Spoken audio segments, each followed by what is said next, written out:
Hello दोस्तों, स्वागत है आपका इस चैनल न्यू अनलिमिटेड स्टडी पर। इसमें हम सोशल साइंस का क्लास 10th का चैप्टर 8 का लास्ट पार्ट पढ़ने जा रहे हैं। इसके पिछले वीडियो में मैंने इंडियन नेशनल कांग्रेस के बारे में बताया था, जिसमें हमने इंडियन नेशनल कांग्रेस की जो एस्टेब्लिशमेंट था, कब हुआ था और किस तरह से उसमें पार्टिसिपेशन हुआ था, ये सारी चीज़ें हमने डिस्कस की थी। इस वीडियो में हम डिस्कस करेंगे एक्सट्रीमिस्ट के बारे में, बंगाल पार्टीशन के बारे में डिस्कस करेंगे। तो 1885 से लेकर 1905 का जो टाइम था उसे लिबरल पीरियड कहा जाता है। क्या कहा जाता है? उसे लिबरल पीरियड कहा जाता है। और उसके जो लीडर्स थे वो मॉडरेट थे। मॉडरेट लीडर्स मीन्स जो मॉडरेट जो होते हैं, नरम दल के जो लीडर थे, इसमें जो भी मूवमेंट लड़े जाते बहुत ही विनम्रता पूर्वक लड़े जाते। एक प्रार्थना पत्र दिया जाता था ब्रिटिश गवर्नमेंट को और उस तरह से वो लड़ते थे। नेक्स्ट है 1905 टू 1915 तक का जो टाइम था वो एक्सट्रीमिस्ट का आया। एक्सट्रीमिस्ट अब जो कांग्रेस थी दो दलों में बढ़ गई। दो दल कौन कौन से थे? एक मॉडरेट थे और एक extremist.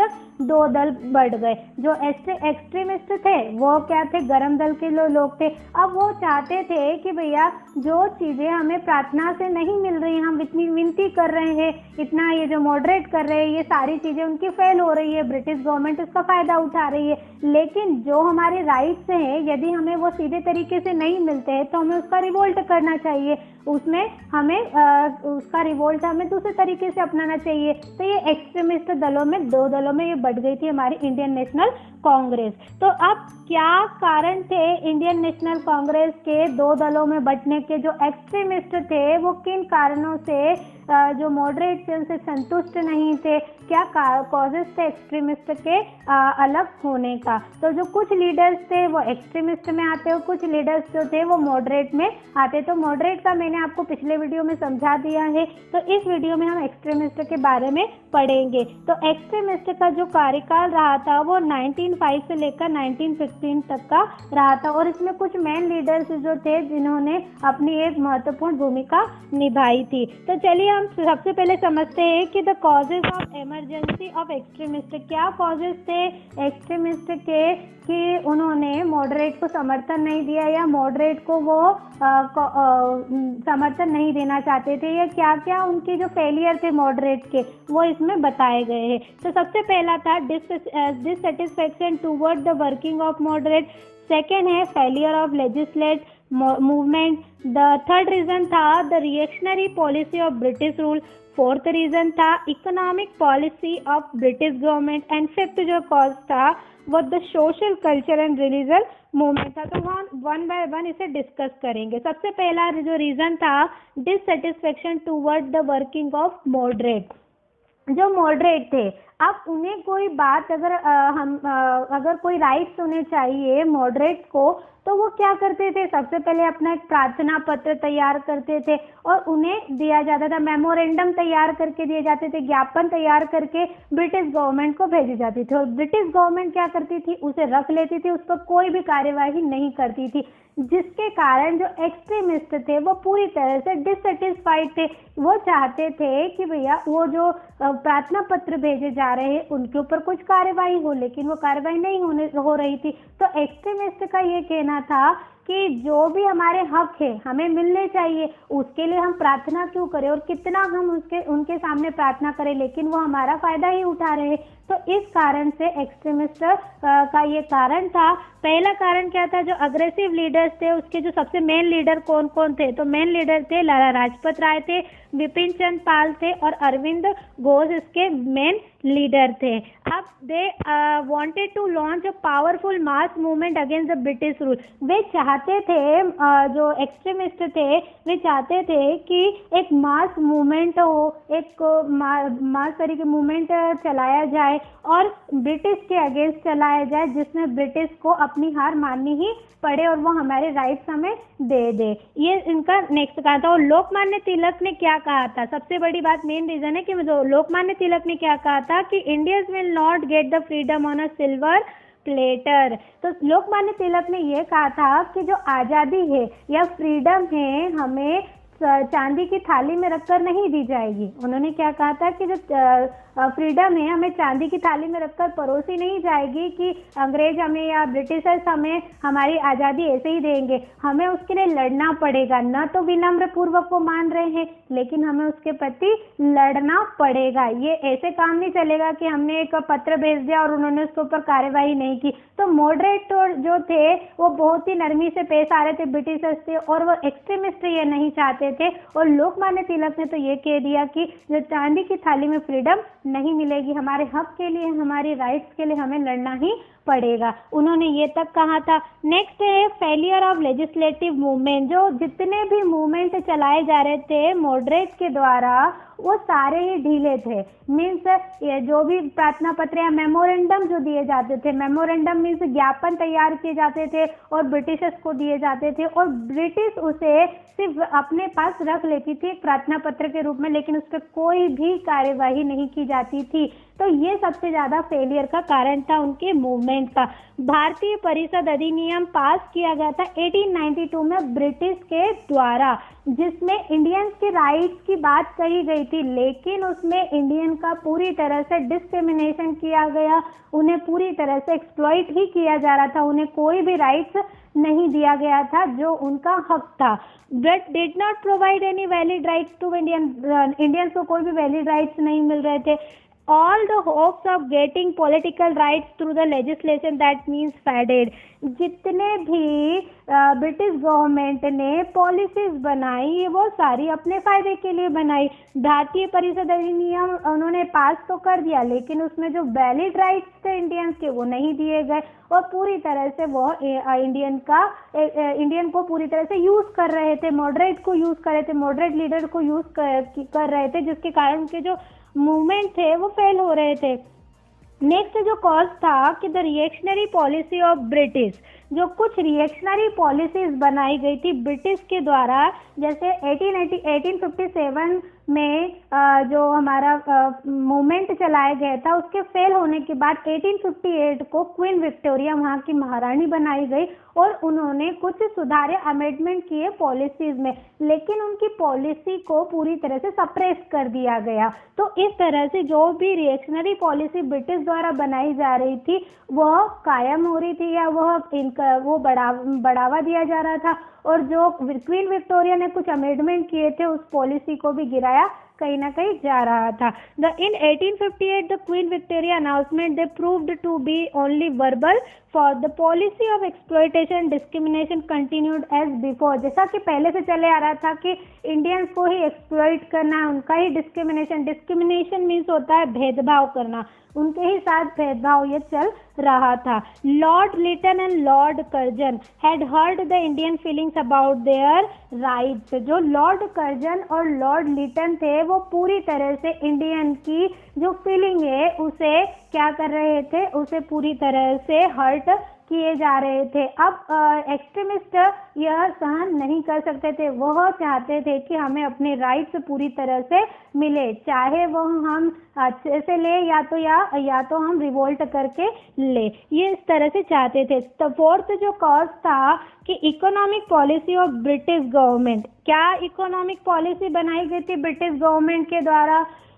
Indian agriculture and just industry suffered a major side effect due to the economic exploitation policy of British government। British government के द्वारा जो इकोनॉमिक पॉलिसी बनाई गई थी उसमें जो कॉटेज इंडस्ट्री है, कॉटेज इंडस्ट्री तो हम जानते ही है कि जो गाँव में जो फैमिलीज है वो कुछ अपने ही द्वारा, अपने हाथों के द्वारा या हैंडलूम्स वगैरह बनाती है, उसको कॉटेज इंडस्ट्री कहते हैं। तो जो ब्रिटिश गवर्नमेंट ने पॉलिसी बनाई थी उसमें कॉटेज इंडस्ट्री को पूरी तरह से डिस्ट्रॉय कर दिया था, जिसके कारण इंडियंस को बहुत ही लॉस हो रहा था, और यह भी एक कारण था इस पॉलिसी का। नेक्स्ट है the social culture and religious movement. 19th century में कुछ रिफॉर्मर्स थे, जैसे आर्य समाज, स्वामी दयानंद सरस्वती, राजा राम मोहन राय, ये कुछ ऐसे रिफॉर्मर्स थे जिन्होंने रिलीजन और जो सोशल कल्चर था उसमें अपना एक महत्वपूर्ण योगदान दिया था, जिसमें सती प्रथा जैसी जो कुरीतियां है उसको हटाया था, बाल विवाह, जो विडो मैरिज, इन सब चीज़ों को उन्होंने तो कहीं ना कहीं विडो मैरिज को इनकरेज किया, और जो बाल विवाह है या जो चाइल्ड मैरिज है उसको उस पर भी रोक लगाई थी। तो इस तरह से 19वीं सेंचुरी में ये जो मूवमेंट थे वो लाए गए थे। तो बाल गंगाधर तिलक, लाला लाजपत राय इसके मेन लीडर्स रहे थे, gave a direction to the national movement. उन्होंने ही, ये 3 मेन लीडर थे, इन्होंने ही जो नेशनल मूवमेंट को एक न्यू डायरेक्शन दी थी। नेक्स्ट है पार्टीशन ऑफ बंगाल। सबसे इम्पोर्टेंट ये क्वेश्चन है, पार्टीशन ऑफ बंगाल, बंगाल का पार्टीशन किस तरह से हुआ। तो थोड़ा सा हम इसे समझते हैं। जो बंगाल का पार्टीशन है, ये इस साइड पर बंगाल है, देखिए ये साइड बंगाल है, और बंगाल का पार्टीशन किसने किया था। तो बंगाल का जो पार्टीशन था वो लॉर्ड कर्जन ने किया था। किसने किया था? लॉर्ड कर्जन ने किया था 1905 में। अब उसने क्या स्टेटमेंट दी थी लॉर्ड कर्जन ने विभाजन के समय या पार्टीशन के समय? जो बंगाल का जो पार्ट था, ये वाला जो पार्ट था, और इस पार्ट में हिंदू थे, इस पार्ट में हिंदू और इस पार्ट में मुस्लिम थे। अब कुछ मुस्लिम और कुछ हिंदू, या जो जितने भी हिंदू एंड मुस्लिम थे बंगाल के, वो एक साथ ही रहते थे, अच्छे से रहते थे। लेकिन लॉर्ड कर्जन नहीं चाहते थे कि इनकी एक यूनिटी बने, ठीक है, इनकी एक यूनिटी बने, वे नहीं चाहते थे। तो उन्होंने क्या किया, उन्होंने एक स्टेटमेंट जारी किया इस पार्टीशन के समय। क्या स्टेटमेंट था कि लॉर्ड कर्जन ने यह स्टेटमेंट दिया कि जो बंगाल है वो, उसकी जो पॉपुलेशन है बहुत ज़्यादा है, तो इसका एडमिनिस्ट्रेशन करना, जो इसका एडमिनिस्ट्रेशन करना इतना आसान नहीं होगा। यदि बंगाल का पार्टीशन कर दिया जाए तो इसका एडमिनिस्ट्रेशन अच्छे से किया जा सकता है, इसका प्रशासन अच्छे से सुधर सकता है। लेकिन उनका ये जो स्टेटमेंट उन्होंने दिया था, ये पूरी तरह से अपने ही मतलब के लिए था, यानी ब्रिटिश गवर्नमेंट के लिए मतलब था, क्योंकि वह चाहते थे। डिवाइड एंड रूल किसने दिया था, ये भी बहुत मोस्ट टाइम क्वेश्चन है कि जो पार्टीशन ऑफ बंगाल का विभाजन किसने किया है, पार्टीशन किसने किया, लॉर्ड कर्जन ने किया, और बंगाल 2 पार्टों में डिवाइड हो गया। पॉलिसी किसने दी थी डिवाइड एंड रूल की? लॉर्ड कर्जन ने दी थी। और बंगाल का जो पार्टीशन था वो किस स्टेटमेंट के द्वारा किया गया कि जो बंगाल है उसकी पॉपुलेशन ज़्यादा है और इसका एडमिनिस्ट्रेशन अच्छे से नहीं हो पा रहा है, इसलिए यदि इसे डिवाइड कर दिया जाएगा तो इसका एडमिनिस्ट्रेशन अच्छा होगा। लेकिन यह जो स्टेटमेंट था वो ओनली ब्रिटिश गवर्नमेंट के फेवर में ही था। उनका ये मकसद था लॉर्ड कर्जन का कि जो हिंदू और मुस्लिम है उनकी यूनिटी ना बने, उनको तोड़ दिया जाए, उनको एक दूसरे से अलग कर दिया जाए, उनके बीच में एक रिलीजियस की जो सिस्टम है उसको, उनमें एक भेदभाव लाया जाए कि ये हिंदू है ये मुस्लिम है। इस तरह से उन्होंने पार्टीशन करवा दिया, और पार्टीशन होने के बाद जो बंगाल है वो 2 पार्टों में डिवाइड हो गया, एक हिंदू और एक मुस्लिम में 2 पार्टों में उसे डिवाइड कर दिया गया। तो इस तरह से जो लॉर्ड कर्जन थे उन्होंने डिवाइड एंड रूल की नीति या पॉलिसी अपनाई, और हिंदू और मुस्लिम की जो यूनिटी है उसको पूरी तरह से तोड़ने में यह कामयाब रहे। Conspiracy to divide Hindu and Muslim. Conspiracy क्या होता है? साजिश करना, इन्हें साजिश के दौरान, ठीक है, डिवाइड कर दिया हिंदू एंड मुस्लिम को।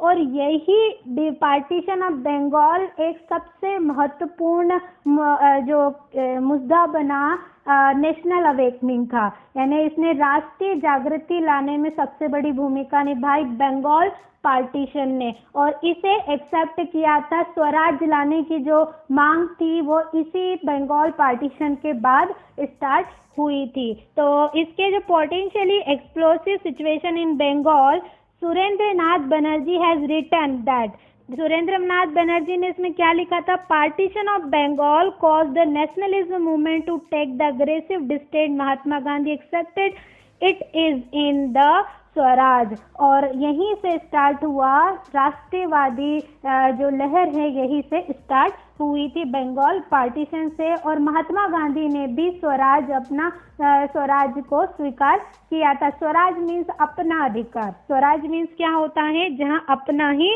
अधिकार हो या अपने ही राइट्स हो, उसकी यह डिमांड की गई थी, यही मूवमेंट चलाया गया था। The partition of Bengal the real awakening took place in India. Next हम पढ़ेंगे इम्पोर्टेंट ऑफ एक्सट्रीमिस्ट मूवमेंट। क्या इंपॉर्टेंस थी एक्सट्रीमिस्ट मूवमेंट की, इसके बारे में हम डिस्कस करेंगे। जो एक्सट्रीमिस्ट लीडर्स थे उन्होंने एक पॉलिसी अप्लाई थी, नॉन कॉर्पोरेशन जो पॉलिसी थी या प्रोटेस्ट पॉलिसी हम जिसे कह सकते हैं। नॉन कॉर्पोरेशन को हिंदी में असहयोग आंदोलन कहा जाता है।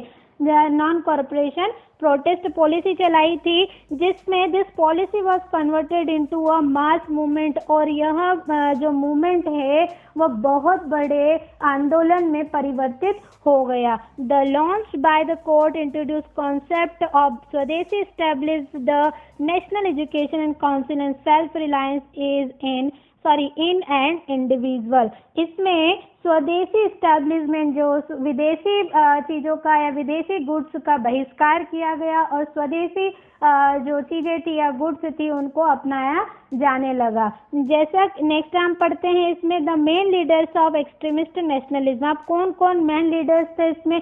लाल बाल पाल, लाला लाजपत राय, बाल गंगाधर तिलक एंड बिपिन चंद्र पाल। ये तीन मुख्य लीडर या मेन लीडर कहे जाते हैं एक्सट्रीमिस्ट लीडर्स में। To draw the national movement in a definite direction by exposing the non action of the British government. और तिलक ने एक प्रोक्लेमेशन दिया था कि swaraj is my birth right and I shall have it. Swaraj मेरा जन्मसिद्ध अधिकार है और मैं इसे लेकर ही रहूंगा। ये इनका एक स्लोगन भी था और एक प्रोक्लेमेशन भी था। ये मुख्य लीडर थे। अब थोड़ा सा हम इसको जानेंगे कि जो पार्टीशन था वो कहाँ से स्टार्ट हुआ था, या जो नेशनल अवेकनिंग था उसमें इंडियन लोगों ने क्या क्या मूवमेंट चलाए थे या किस तरह की स्ट्रेटजी थी उनकी एक्सट्रीमिस्ट की। तो सबसे पहले स्टार्ट कहाँ से किया था एक्सट्रीमिस्ट ने? महाराष्ट्र से। महाराष्ट्र से कैसे स्टार्ट किया? क्योंकि गणेश उत्सव मनाया गया था पहली बार। गणेश उत्सव कहाँ ऑर्गेनाइज किया गया था? फेस्टिवल ऑर्गेनाइज किया गया था 1893 को। क्यों स्टार्ट किया गया? अब इसके मैं कारण में समझाऊंगी थोड़ी देर के बाद। शिवाजी जयंती सेलिब्रेट की गई 1899 को लार्ज स्केल पर। अब ये जो उत्सव या फेस्टिवल है वो ये सेलिब्रेशन है क्यों किया गया? क्योंकि जितने भी इंडियंस थे वो एक साथ आए, वो इस फेस्टिवल के जरिए या इस शिवाजी सेलिब्रेशन के जरिए जाने कि हमारी इंडिया को अपने राइट्स की, अपने जो जितने भी मूवमेंट चलाए जा रहे हैं उनमें उनकी पार्टिसिपेशन उनका चाहिए, और लोग एक दूसरे को जाने कि यह उत्सव कैसे होते हैं और किस तरह से ये उत्सव या फेस्टिवल मनाए जाते हैं। मीन्स शिवाजी कौन थे, शिवाजी ने क्या किया हमारे इंडिया के लिए, सारी चीज़ें उस सेलिब्रेशन में समझाई जाती थी या उनमें ऑर्गेनाइज किया जाता था। अब एक्सट्रीमिस्ट ने 3 मूवमेंट चलाए थे। कौन कौन से मूवमेंट थे? सबसे पहला इनका काम था बायकॉट करना। जितने भी विदेशी गुड्स है उनका बायकॉट किया गया, यानी बायकॉट मीन्स उसका बहिष्कार किया गया। नेक्स्ट, जैसा कि अभी हमने चाइना के जितने भी ऐप्स थे उसको बायकॉट कर दिया, या कह सकते हैं कि हमने जितने भी चाइना ऐप्स थे उनको हमने हमारे देश में हम यूज़ नहीं कर रहे, कंट्री में यूज़ नहीं कर रहे। तो उसी तरह से या कुछ जो चाइना की जो चीज़ें हैं या गुड्स हैं हम उसे यूज़ नहीं करना चाहिए। इस तरह से बायकॉट किया गया स्वदेशी, और स्वदेशी जितने भी गुड्स है या जितने भी मटेरियल है उनको यूज़ किया जाना चाहिए। ये सारे उन्होंने मूवमेंट चलाए। नेशनल एजुकेशन मीन्स जिसमें हमारी ही लैंग्वेज का यूज़ हो, यानी नेशनलिटी का ज़्यादा योगदान हो, या हमारे जितना भी एजुकेशन है वो नेशनल तरीके से ही चलाया जाए, ना कि ब्रिटिश गवर्नमेंट अपना जो एजुकेशन है वो हम पर थोपे। तो इस तरह से उन्होंने मूवमेंट चलाए थे। नेक्स्ट है पंजाब में लीड कर रहे थे लाला लाजपत राय। कौन लीड कर रहे थे? पंजाब में लीड कर रहे थे, और इन्होंने एक समाचार पत्र एक न्यूज़पेपर इन्होंने डिक्लेयर किया था। इनका एक न्यूज़पेपर था कयास समाचार, किस नाम से जाना जाता है? पंजाब का जो लाला लाजपत राय ने न्यूज़पेपर डिक्लेयर किया था वो कयास समाचार था। बंगाल का जो लीडर थे या बंगाल में जो लीड कर रहे थे वो बिपिन चंद्र पाल थे। नेक्स्ट है ही voice his opinion through New India and Vande Mataram partition of Bengal was instrumental in drawing his thinking toward radical nationalism। अब जो उनके ओपिनियन थे कि एक न्यू